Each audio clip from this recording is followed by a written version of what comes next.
Okay, NXT, let's get started. Now, before I get started, there's a couple of things I got to say because I actually tried this earlier and I got so sidetracked trying to explain about women's wrestling, I messed up. And I will say this, if you don't like women's wrestling, you're not going to like this show because it was only two men's matches and the rest were women, okay? Me personally, I don't mind it because I review both men and women. I do as best a fair and honest opinion on both. So if you don't like it, I understand. But I got to say this. I filmed and I have to explain this first. The Gump Report has been filmed for what happened with Impact Wrestling. Now they're going to transition to TNA. It should be uploaded tomorrow, maybe in the afternoon or evening before Dynamite. I haven't edited it yet. So when I edit it, it will go up because I have some stuff to do tomorrow. But I want to say this. When you see this show, does it compare to Impact Wrestling's Knockout division? I want to make this clear because you have a whole bunch of matches on this show, a whole bunch of women's matches. But do they compare to Impact's women? I'm going to say this. Stories on Impact, they're not that many. And their women are not usually a large number because this is a larger number of women compared to a smaller number. But I will tell you this. The story from Impact has been better than the women here. Doesn't take anything away from what they accomplished here. I want to make this clear. In Halloween Havoc Night 1, we got more from this show compared to what we've been getting on the main roster. I'm telling you right now, I know just Alex and JD have been praising the main roster, praising SmackDown and Raw. Honestly, I have not seen anything good from SmackDown and Raw for more than a month and a half, nearing 2. I have not seen anything good. Stories have been convoluted, confusing. They refuse to follow the brand split, even though I heard JD trying to justify them not following the brand split. There's still a brand split. And this is garbage. What they're doing on SmackDown, what they're doing on Raw, what they've been showing on NXT. That's as simple as that. It's been convoluted, it's been confusing, and honestly, I never liked it that much. I'm going for what they gave us. But I'm going to tell you here, on this show, a themed show from NXT, it's been better produced. Guys, I am not a big proponent of NXT. I've just been giving you fair and honest opinions on not Triple H who's been booking it, not Vince McMahon who's been generally booking it. It's Shawn Michaels with his team. This is Shawn Michaels' show. You can see aspects of the main roster thrown in, but it's still Shawn.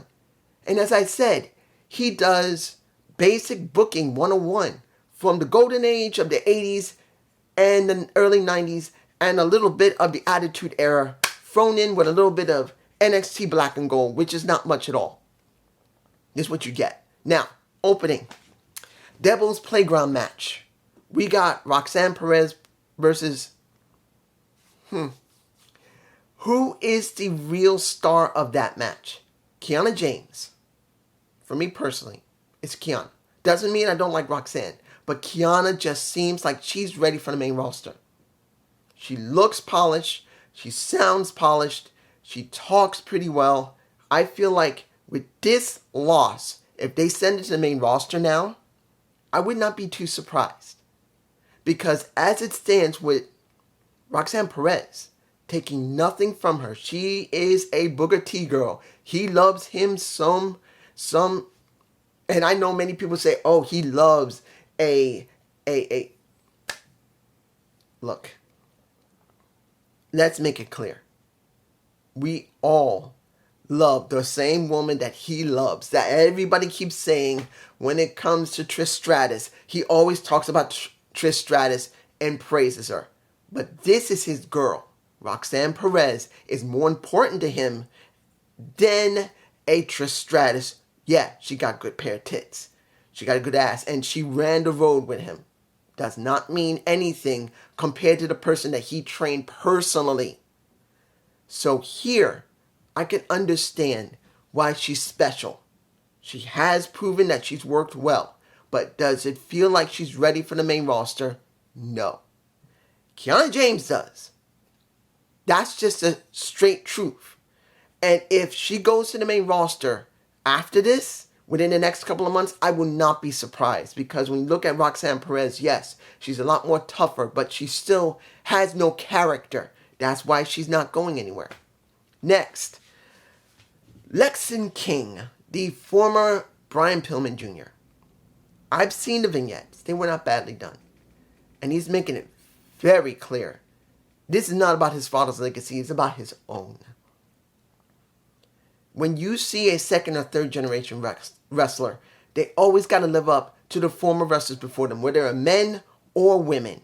Whether it's female wrestlers living up to their mother or grandmother, or a male wrestler dealing with their mother or father. Both, either way, it doesn't matter. It's always hard. So I don't know if he's going to make it. I'm being honest here. I like Brian Pillman Jr. I like Lexington King. Maybe. I don't know yet. It's going to depend on what they're going to do with him. But Lexington King could get over. Brian, when it came to AEW and Brian Pillman Jr., he was never over. WWE could get him over. But with... Do I believe Lexington King is going to work? No. Do I believe Brian Pillman Jr. may work? Yes, if they switch him to it eventually. So, he went up against Chen. And here's the thing. Knowing that Chen is Dante, I believe his name is Dante Chen, the first Singapore wrestler to work in WWE. They sure don't make him feel important. They don't really do anything with him. He actually has a decent look. He talks decently well. I've heard him talk at least a couple of times. He talks decently well. He has the wrestling ability. But they keep throwing him in matches that pretty much are jobber matches. So do I believe they're going to do anything with him other than job him out or make him in some silly skit? That's what I think will happen. He did lose, and it was King who won. But the question's going to be, can he get over? I don't know. Next. The first of the two quarterfinals. No, not quarterfinals. Semifinals, sorry. For the breakout star for the women. To get a contract. Jordan versus Grace. Now, let me give you like this. Who looked the best and most polished? Ariana, Grace. I'm telling you right now. Her having the... Well, how can I say this? She's not a model. She basically does pageants. She's a pageant girl. That's what her gimmick is. She has a nice body.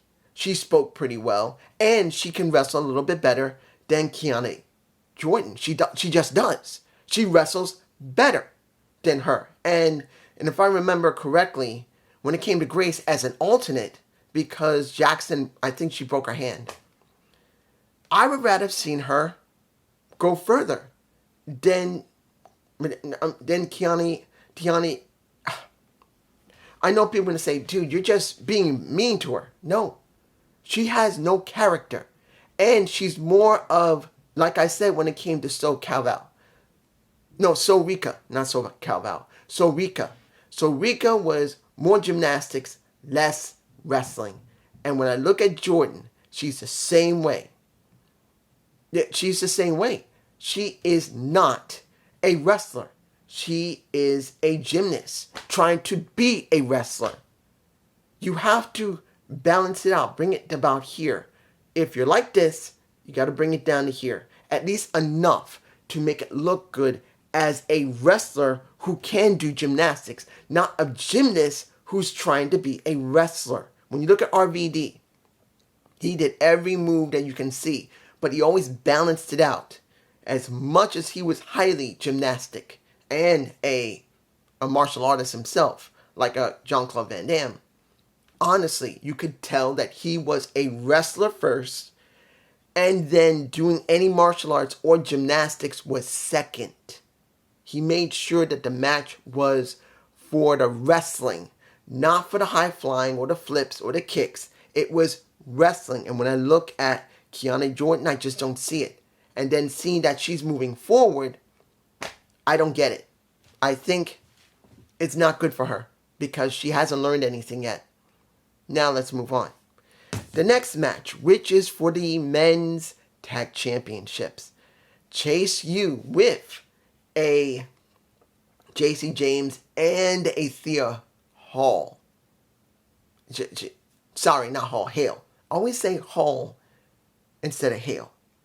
Thea basically was there cheering them on, even though she still gets angry about the towel being thrown in. But seeing that the family lost. The family lost. What? After everything they went through in that storyline, that Stacks was trying to defend and trying to get Angelo out of jail, get him to win, and then within the last month or so, they now lose. Look, I like Chase U. I actually do like Andre and Duke Hudson. I actually like him. I actually do like the gimmicks.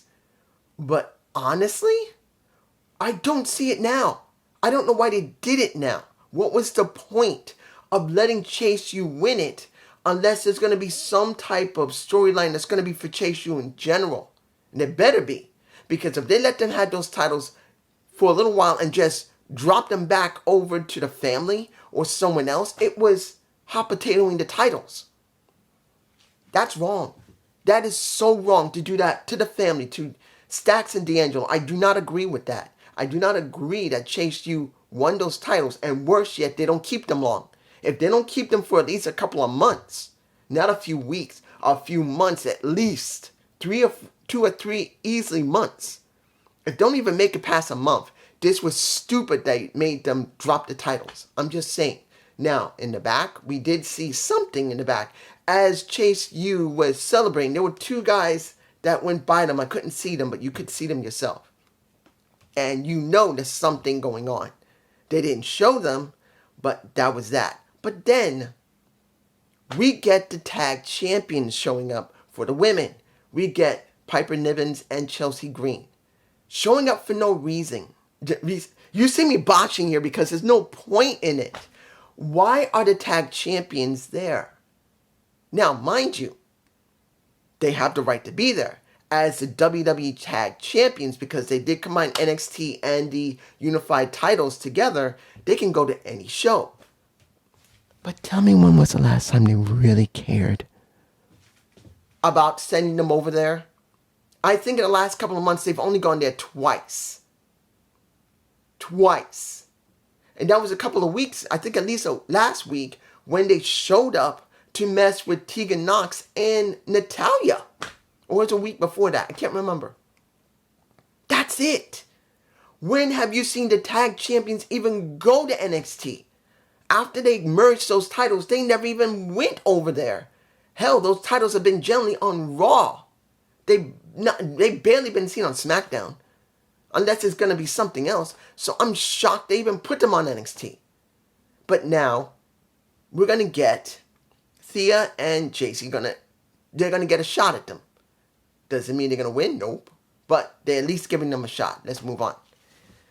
And the Lights Out match. GD Golden versus Davenport. Now, I'm going to tell you. Was it a good match? It was alright. I didn't have a problem with it. I didn't hate it.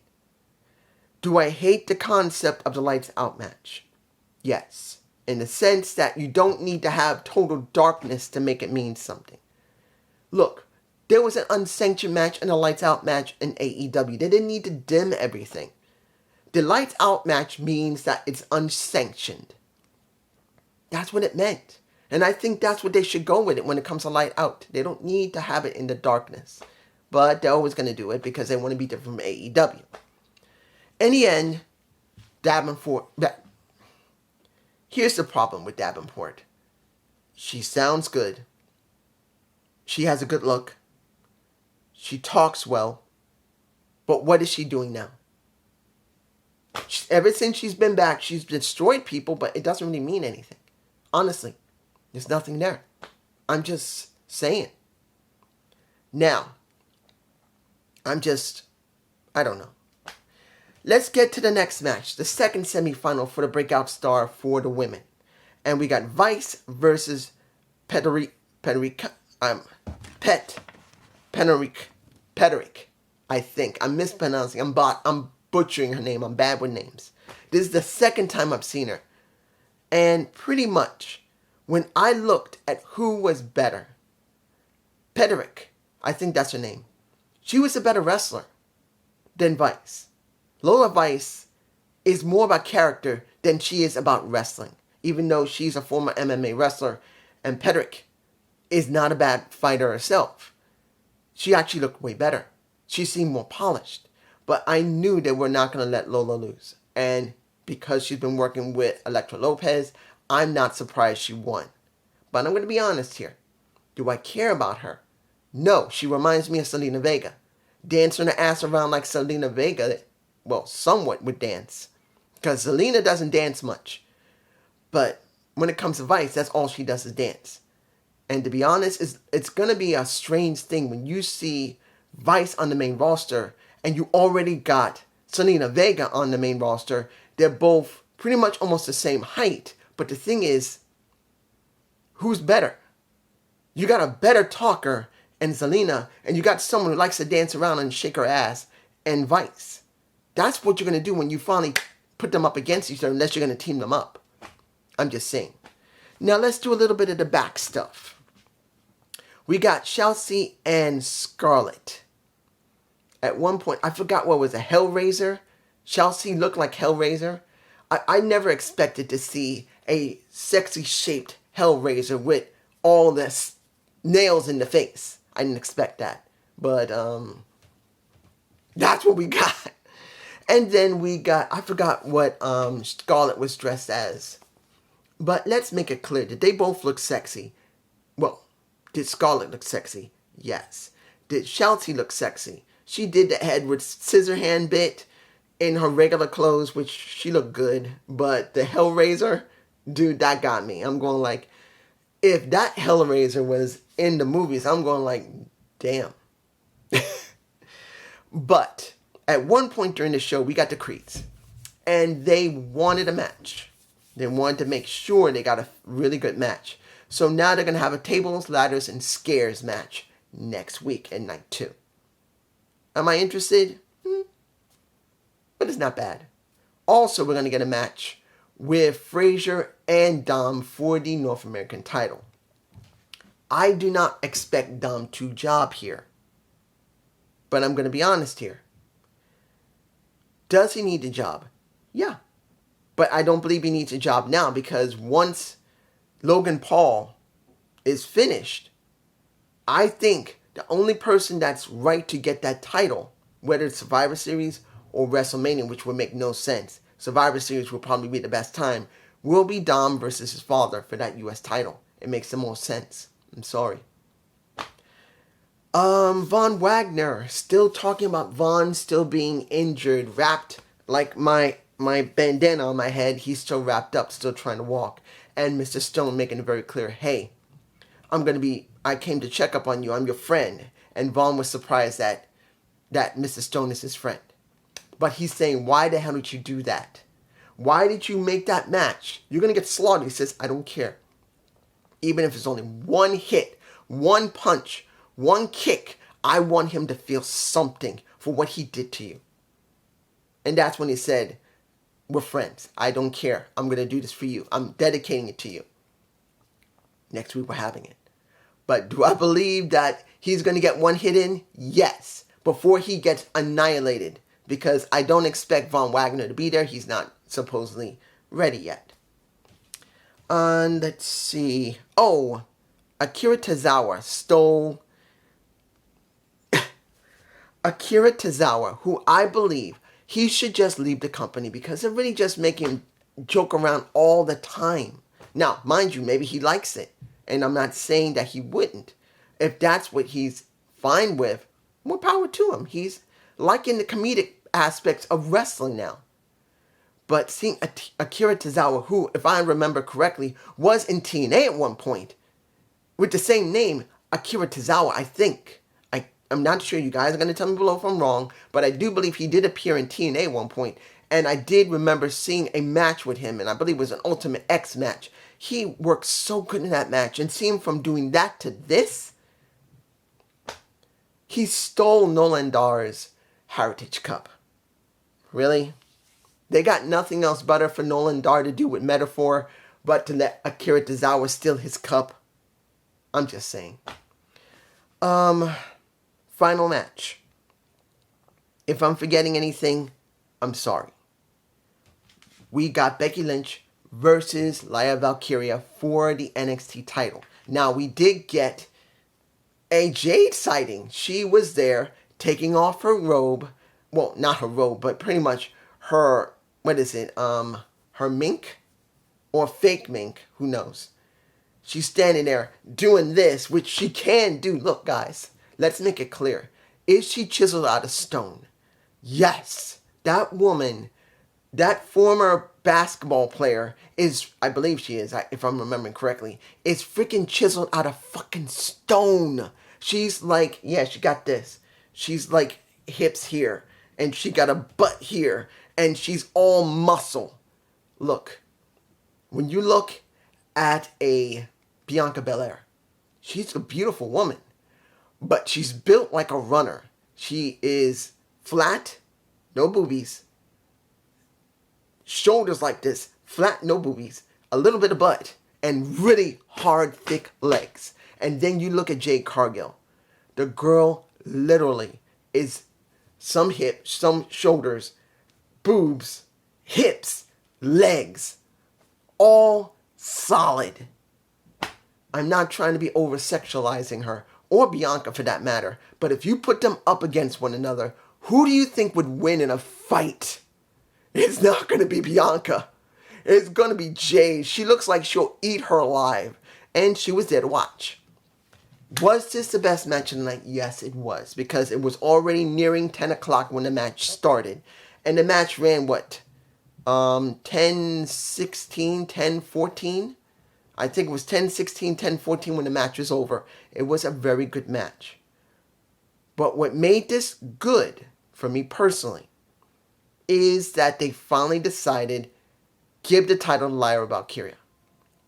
Not because she's one of the best women there. Look, Tiffany Stratton is now having a feud with Fallon Henley, who is making fun of her and doing toodles, and then got jacked in the face with an elbow by Tiffany herself. But what we got is someone that is believed by a Becky Lynch to be the next generation after her. That's just the deal. That's how she felt. And that's the way when that match was going on, she was trying to prove that Lyra was ready to be a champion. At least given the opportunity to be a champion, and hopefully she can run with it. Because let's make this clear. Going for the championship, that means they have some investment in you. They do. When you get that championship, it's not over. You're not on the top. What they're doing is seeing if you can handle it. How long she holds the title is going to depend on how much they believe she can handle that type of position on TV and on her wrestling. And if she sells merch, merch is important, no matter how much you don't want to admit that. They care about if you look good on camera, if you can talk well on camera, if you can wrestle well on camera, if you can bring in merch and get asses in the seats. That still matters to them a lot. So this is the beginning for her, seeing if she can actually handle it. Because we already know Becky can do it. So that's what this was about. Was it a great match? Yes, it was. There was a lot of fast-paced movement. It was about both of them trying to counter each other as much as possible. Now, not everyone's going to like that. Particularly, like I said in the beginning of this video, not everyone is going to like women's wrestling. But if you don't mind it, out of all the matches, this had the most amount of impact, well amount of counters. There wasn't that much high flying. It didn't need it. It was more about the story of the two knowing each other and one truly admiring the other and the other one believing that person can be the future. Lyra admires Becky. She became a wrestler because of Becky. And Becky, who was told a while ago, since she's been in the business for a while, this girl, watch her, because she will be there sooner or later. And that's what this was about. Becky lost the match. She grabbed the title from the ref.